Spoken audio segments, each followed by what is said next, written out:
Hello दोस्तों, all about जी के YouTube channel पर आपका एक बार फिर से स्वागत है। आज की इस वीडियो में हमारा जो टॉपिक होने वाला है वो होने वाला है इंडियन पॉलिटिक्स, यानी कि इंडियन पॉलिटिक्स से रिलेटेड 10 एमसीक्यू क्वेश्चंस को आज के इस वीडियो में हम लोग कवर करेंगे। तो चलिए शुरू करते हैं। सबसे पहला हमारा क्वेश्चन है, भारतीय जनता पार्टी का मुख्यालय कहाँ है।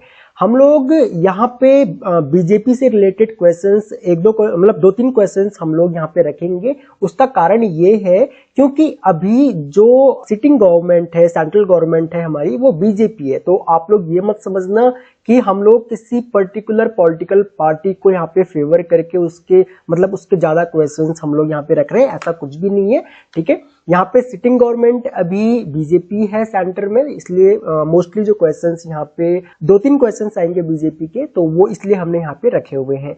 भारतीय जनता पार्टी का मुख्यालय कहाँ पे है, तो इसका सही आंसर है भारतीय जनता पार्टी का मुख्यालय जो है वो नई दिल्ली में है।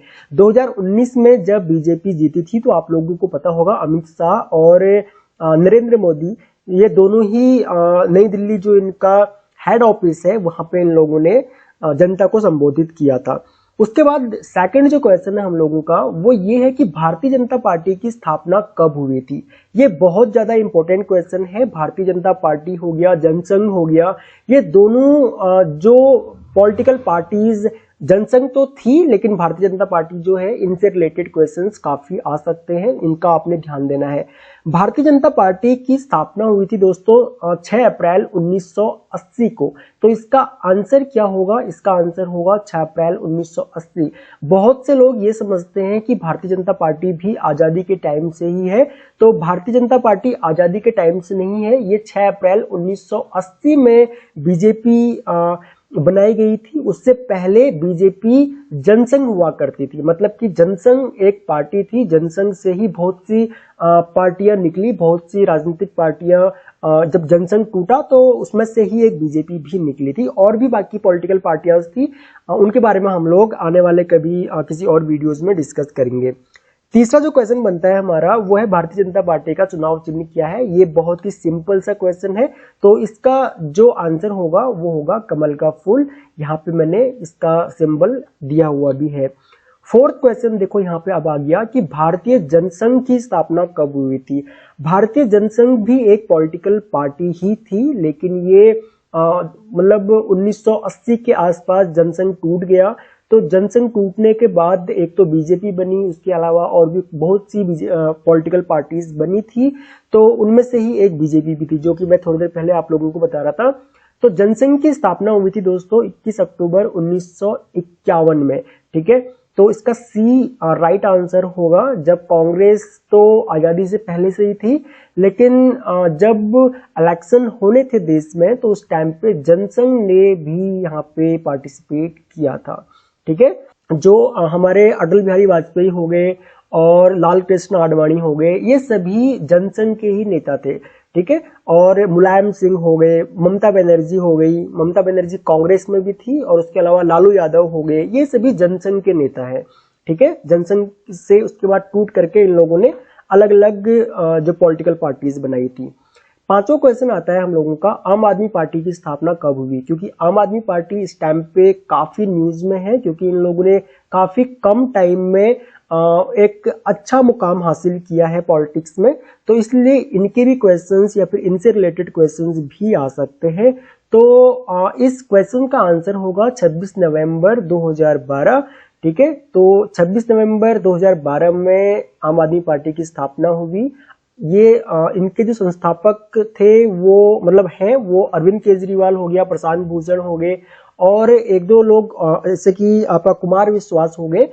ये 3-4 लोग थे जिन्होंने आम आदमी पार्टी को बनाया। ये सभी अन्ना हजारे जी के आंदोलन से निकले, और आंदोलन की आड़ में इन लोगों ने एक पॉलिटिकल पार्टी बना ली। ठीक है, तो यहाँ पे 26 नवंबर 2012 में ये आम आदमी पार्टी की स्थापना की इन लोगों ने। छठा क्वेश्चन बनता है हम लोगों का, लोकसभा का सदस्य बनने के लिए कम से कम उम्र क्या होनी चाहिए। आप लोगों को पता होगा हमारे देश में 2 सदन हैं, एक है लोकसभा, एक है राज्यसभा। लोकसभा जो होती है उसमें जनता चुनाव जनता वोट डालती है, और जो राज्यसभा होती है उसमें जनता डायरेक्ट वोट नहीं डालती है। ठीक है, इस चीज का आपने ध्यान देना है। और जो हम लोगों का इसमें जो मिनिमम एज जो होती है दोस्तों वो होती है 25 साल।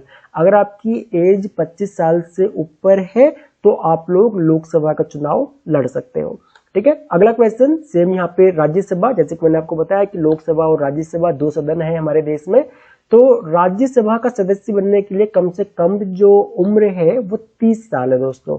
ठीक है, 30 साल अगर आपकी एज है तो आप लोग राज्यसभा के मेंबर भी बन सकते हो, लेकिन राज्यसभा के मेंबर के लिए डायरेक्ट पब्लिक वोट नहीं डालती है। ठीक है, उसके बारे में हम लोग भी आने वाली वीडियोस में डिस्कस करेंगे कि इसका पूरा प्रोसेस क्या होता है। भारत के पहले प्रधानमंत्री कौन थे? तो भारत के पहले प्रधानमंत्री जवाहरलाल नेहरू थे हम लोगों के। ठीक है, यहाँ पे इनकी फोटोज भी लगा रखी है मैंने, ये जवाहरलाल नेहरू। इसका जो आंसर है वो ए होगा। और जो गृह मंत्री थे वो थे हमारे सरदार वल्लभ भाई पटेल। ठीक है, ये हम लोगों के गृह मंत्री थे।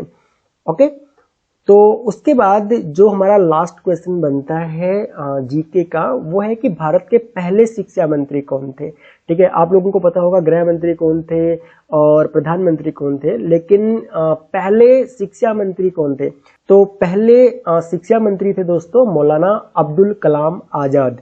ठीक है, ये थे हमारे पहले शिक्षा मंत्री। सो आई होप कि आप लोगों को काफी कुछ जानने को मिला होगा।